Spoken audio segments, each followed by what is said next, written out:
आज हमें क्या पढ़ना है? मियोसिस। मियोसिस के बारे में आज हमें पढ़ना है। मियोसिस क्या होता है? ध्यान रखो, दिखाई नहीं दे रहा शायद। आज का हमारा टॉपिक है दैट इज मियोसिस, ठीक है। इसको अच्छे से फोकस करना है। मियोसिस को हम बोलते हैं रिडक्शनल डिवीजन, ठीक है। Reductional division.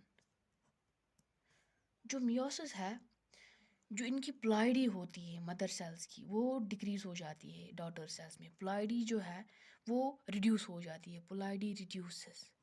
फॉर एग्जाम्पल, अगर मदर के पास 4C2N है तो ये हो जाती है N&C लास्ट में, लास्ट वाली स्टेजेस में, ठीक है।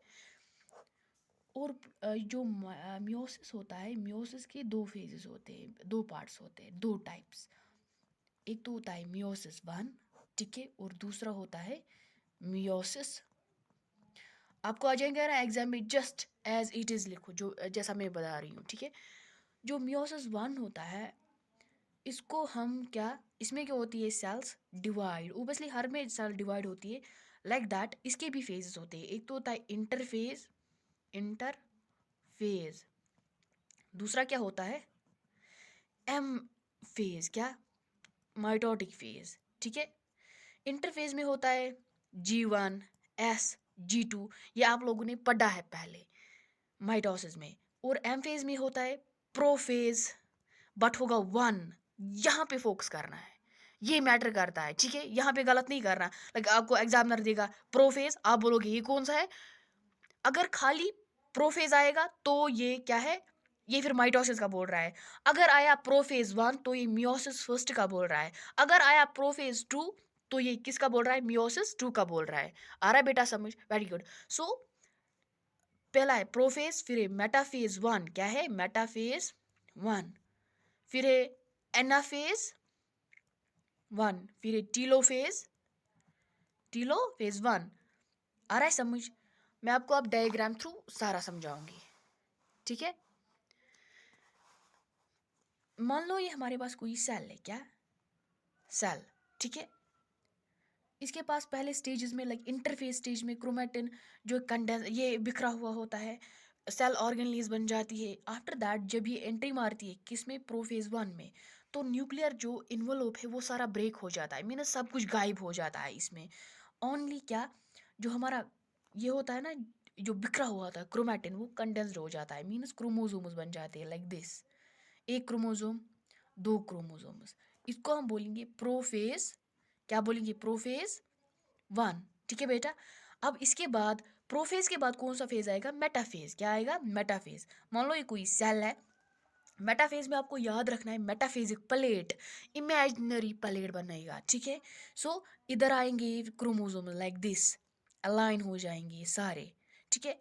आफ्टर दैट अब क्या होगा, इसको हम बोलेंगे मेटाफेज। ओनली मेटाफेज नहीं, मेटाफेज 1। आफ्टर दैट क्या करेगी, सेल एंट्री मारेगी एनाफेज में। एनाफेज में आपको याद रखना है अवे, क्या याद रखना है, ये ट्रिक है याद रखने के लिए, अवे। एनाफेज में स्पिंडल फाइबर्स आ जाते हैं और क्रोमोसोम से अटैच हो जाते हैं, ठीक है। और ये इनको अपनी तरफ खींच लेते हैं। ये इसको ऊपर ले जाएगा लाइक दिस, और इसको नीचे ले जाएगा लाइक दिस, और इसको हम बोलेंगे एना, क्या बोलेंगे, एना फेज 1, ठीक है। आफ्टर दैट सेल किस में एंट्री मारेगी, टीलो फेज में, किस में, समझ आ रहा है बेटा। ये एक बन जाएगा, एक क्रोमोसोम ऊपर और एक बन जाएगा नीचे। आफ्टर दैट सेल क्या करेगी, साइटोकाइनेसिस, क्या करेगी, साइटोकाइनेसिस मीन साइटोप्लाज्म इनका अब डिवाइड हो जाएगा। लाइकवाइज इसको हम बोलेंगे टीलोफेज 1, बोलेंगे ना इस वाले को। एंड अब साइटोकाइनेसिस होगा और सेल्स बनाएंगी दो सेल्स, ठीक है। ये एक सेल बनाएगी दो सेल लाइक दिस, इसके पास भी एक क्रोमोसोम है, इसके पास भी एक क्रोमोसोम है, ठीक है। आ रहा है समझ? अब इसमें साइटोकाइनेसिस हो गया है। हम एक सेल को लेंगे और इसके बारे में पढ़ेंगे, और वो होगा मियोसिस 2, ठीक है। और ये है इधर मियोसिस 1, जैसा मैंने पढ़ाया है। एग्जैक्ट एग्जाम में ऐसा ही लिखो, क्योंकि मेरी हैंड राइटिंग उतनी अच्छी नहीं है, आपकी होगी, होप सो जैसा मैंने पढ़ाया है और लिखा है जस्ट वैसा ही लिखो आप, ठीक है। आपको बहुत सारे मार्क्स मिलेंगे इंशाल्लाह। लाइकवाइज हमारे पास मियोसिस क्या है, मियोसिस सेकेंड की बात हो रही है ना बेटा, मियोसिस सेकेंड, ठीक है। इसके पास भी कितने फेजेस होते हैं, पहला है इंटरफेज, क्या है, इंटरफेज। फेज, फिर है एम फेज। आपको पता ही है इन सब के बारे में, बट लास्ट में लग जाएगा एम फेज के होते हैं ना चार फेजेस प्रो फेज, बट आएगा टू। ठीक है, मैं इसीलिए बता रही हूँ क्योंकि गलत हो जाता है फिर। ठीक है, फिर है इसके बाद कौन, मेटाफेज, बट आएगा टू। एना, इसका आप खुद ही बताओगे।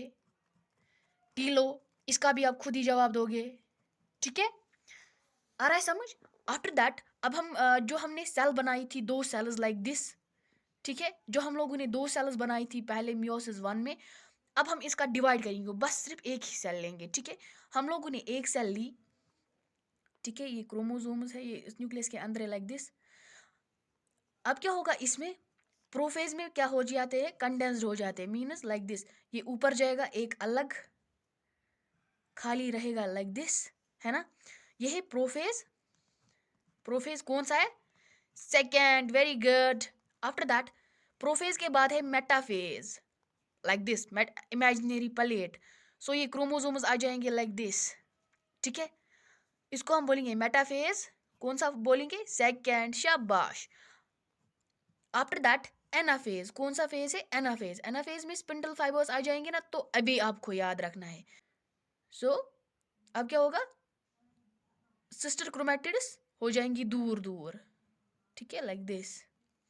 आ रहा है समझ, ये सिस्टर क्रोमैटिड्स दूर दूर हो जाएंगी क्योंकि फॉर एग्जाम्पल ये हमारे पास एक क्रोमोसोम है। ठीक है, जब इनकी ब्रेक डाउन होगी, जब इनको काटा जाएगा लाइक दिस, ये हो जाएंगी दूर। ठीक है, मान लो हमारे पास ये एक क्रोमैटिड है और ये दूसरा क्रोमैटिड है। ठीक है,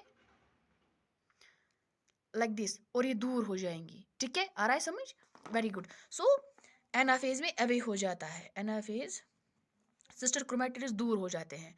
इसके बाद एनाफेज के बाद हमारे पास कौन सा फेज है, दैट इज टीलोफेज। कौन सा, टीलोफेज। ये एक है सिस्टर क्रोमैटिड और ये दूसरा क्रोमैटिड, और इसका भी डिवाइड होगा, इसको हम बोलेंगे टीलोफेज सेकेंड।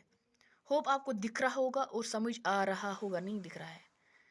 सो ये टीलोफेज है। ठीक है, अब सेल ने बनाई दो सेल्स, अगेन बन गई ना दो सेल्स, एंड इनका नंबर होगा एन। क्या होगा, एन। मियोसिस वन जो है उसमें हो जाते हैं separation of separation of chromosomes. क्या होता है, separation of chromosomes like this. ये एक क्रोमोसोम है लाइक दिस, ये एक क्रोमोसोम है और ये दूसरा क्रोमोसोम है, इनकी सेपरेशन हो जाती है। और मियोसिस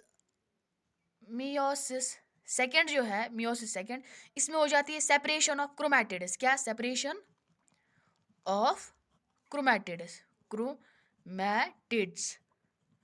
आ रहा है समझ।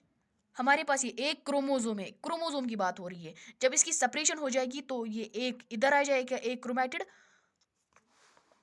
क्रोमैटिड इधर आ जाएगा और दूसरा इधर आ जाएगा, एक ऊपर जाएगा और दूसरा नीचे जाएगा। आ रहा है समझ, hope so rest, we will see tomorrow इंशाल्लाह।